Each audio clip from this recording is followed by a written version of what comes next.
கட்டின புருஷனை டேய் அப்படின்னு கூப்பிட்டா அது லவ் மேரேஜ், யோ அப்படின்னு கூப்பிட்டா அது அரேஞ்ச் மேரேஜ். அவ்வளவுதான் வித்தியாசம், வேற ஒண்ணும் இல்லைங்க. அது மாதிரி பக்கத்து வீட்டுக்கார ஆடி கார்ல போறான் பார்த்து பார்த்து பார்த்து பொறாமப்படுறவங்களுக்கெல்லாம் பண்ண சாபம். சைக்கிள் டயரை பஞ்சர் போட 10 ரூபாய் என்கிட்ட இருக்குடா சாமின்னு சந்தோஷப்படுறான் பாத்தீங்களா, அவனுக்கு பணம் வரங்க. ஐயா, காலேஜ்ல ஸ்டூடெண்ட்ஸ் 2 ரகம் தான். ஒருத்தன் செம்மையா படிப்பான், இன்னொருத்தன் செமஸ்டருக்கு மட்டும்தான் படிப்பான். நாங்கெல்லாம் 2வது ரகம். வருஷம் முழுக்க படிச்சு ஃபர்ஸ்ட் மார்க் வாங்குறது பெரிய விஷயம் இல்லைங்க, ஒரு நைட்டு படிச்சு பாஸ் மார்க் வாங்குறது தான் பெரிய விஷயம். ஐயா, பணங்கிறது 1 ரூபாயாக இருந்தாலும் 1 லட்சமாக இருந்தாலும் 1 கோடியாக இருந்தாலும் அது வரம் தான். எப்படி சொல்றேன் தெரியுங்களா? ஏந்தின கையில எவனாவது காசு போட்டு போனானா பிச்சைக்காரனுக்கு அந்த காசு வரும். ஒரு தொழிலதிபருக்கு 1000 கோடி ரூபாய் லாபம் கிடைச்சதுன்னா அவருக்கு அந்த பணம் வரும். என்னதான் வெளிநாட்டுல லட்ச லட்சமா சம்பாதிச்சாலும் பாக்கெட்டுக்குள்ள இருக்க பர்ஸ்ல பாட்டி கொடுத்த 10 ரூபாய மடிச்சு வச்சிருப்பான் பாத்தீங்களா, அவனுக்கு அந்த பணம் வரும். இன்னைக்கு என்னங்க ஆன்லைன் ஷாப்பிங் 5 வயசுல 2 ரூபாயை தூக்கிட்டு மூச்சு வாங்க ஓடி போய் முட்டாய் வாங்கி தின்னு இருப்போமே, அந்த வயசுல அந்த 2 ரூபா தான் நமக்கெல்லாம் வரும். ஐயா, வயசுக்கு வந்த பொண்ணுக்கு 1000 பேர் சீர்சனத்தை செஞ்சாலும் தாய் மாமன் கையால கொடுக்குற 101 ரூபா மொய் பணம் வரும். 10,000 ரூபா சம்பாதிக்கிற புருஷன் 10 ரூபாய்க்கு தான் பூ வாங்கி கொடுக்குறான் அப்படின்னாலும் பொண்டாட்டிக்கு அந்த 10 ரூபா தான் வரும். இவ்வளவு எங்க நம்ம வீட்டிலேயே கூட நடக்குமே. துவைக்க போட்ட பேண்ட் பாக்கெட் எடுத்து தொலைவி பார்க்கும்போது என்னைக்கோ ஒரு நாள் மடிச்சு வச்சு ஒரு 100 ரூபா உள்ள இருந்துச்சுன்னா அந்த நிமிஷத்துல அந்த பணம் வரங்க. காலேஜ் லைஃப் தாங்க ஒரு மனுஷனோட வாழ்க்கையில கலர்ஃபுல் லைஃப். கட்ட முடியாம போன எக்ஸாம் ஃபீஸ் என் ஃப்ரெண்டு எனக்காக கட்டுறா அப்படின்னா நட்புக்குள்ள அந்த காசு வரும். 50 பேர் படிக்கிற கிளாஸ்ல ஒரு பிள்ளைக்கு பர்த்டே, 49 பேர் ஆளுக்கு 10 ரூபா போட்டு ஒரு கேக் வாங்கி வெட்டோமே, அழகான நினைவுல அந்த காசு வரும்.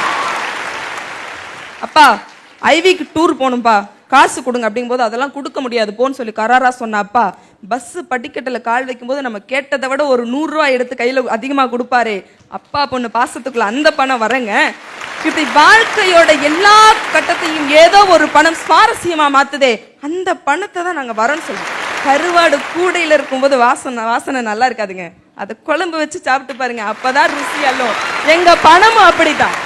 அந்த 3 பேருக்கும் பணங்கிறது டிக்கெட் எடுக்கும்போது உருண்டு ஓடுற 1 ரூபா மாதிரி. ஆனா எங்களுக்கு எப்படி தெரியுங்களா, ஆனந்தம் படத்துல அப்பா ஸ்னேகா கொடுத்த 1 ரூபா மாதிரி அவ்வளவு ஒர்த்து.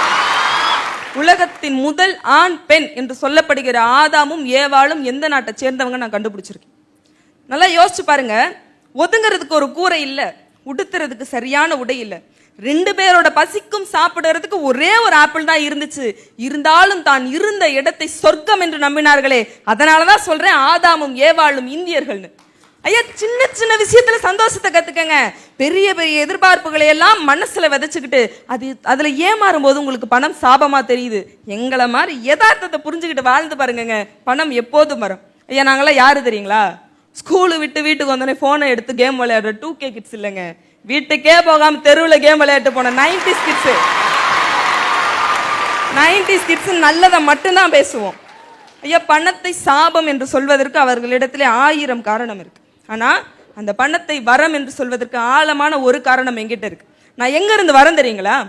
கஜா புயல் தன்னுடைய கோர முகத்தை காட்டி சென்ற நாகப்பட்டினத்துல இருந்து நான் வரேன். எங்க ஊரோட ஸ்பெஷாலிட்டி என்ன தெரியுங்களா?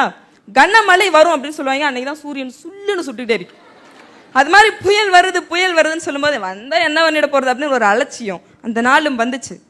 சொந்த வீட்டுக்குள்ளே எல்லாரும் பதுங்கி இருக்கோம். விழுறது வீடு விழுந்துருமா இல்ல வீட்டு மேல வேற ஏதாவது விழுதான்னு கூட எங்களால கணிக்க முடியல. பயத்தோட உயிரை கையில் பிடித்து கொண்டு அந்த ஒரு இரவை நாங்கள் கடந்து வந்தோம். விடிஞ்சு வந்து பார்த்தா சிலருக்கு வீட்டை சுத்தி இருந்த மரத்தை காணும், சில பேருக்கு வீட்டையே காணும். வயல்ல இருந்த நெல்லையெல்லாம் காத்து அறுவடை பண்ணி இருந்துச்சு. கரையில இருந்த படகையெல்லாம் கஜா புயல் களவாடிட்டு போயிருந்துச்சு. இன்னும் சொல்லப்போனா ஊருக்கே சோறு போட்ட டெல்டா விவசாயி அடுத்த வேலை சோத்துக்கு என்ன பண்றதுன்னு தெரியாம ரோட்டுல நின்னாங்க. மனுஷன் கும்பிட்ட கடவுள் இறங்கி வரல, மனுஷன் பூஜை பண்ண சிலை இறங்கி வரல, மனிதநேயத்தோட நீங்க வந்தீங்க. அடுத்த வாழ்க்கைக்கான அடுத்த அடியை எப்படி தொடங்குறதுன்னு முழிச்சுக்கிட்டு இருந்த எங்களுக்கு எங்கெங்க இருந்தோ நிவாரணம் கொடுத்து எங்களுக்கு ஒரு நம்பிக்கையை கொடுத்தீங்களே.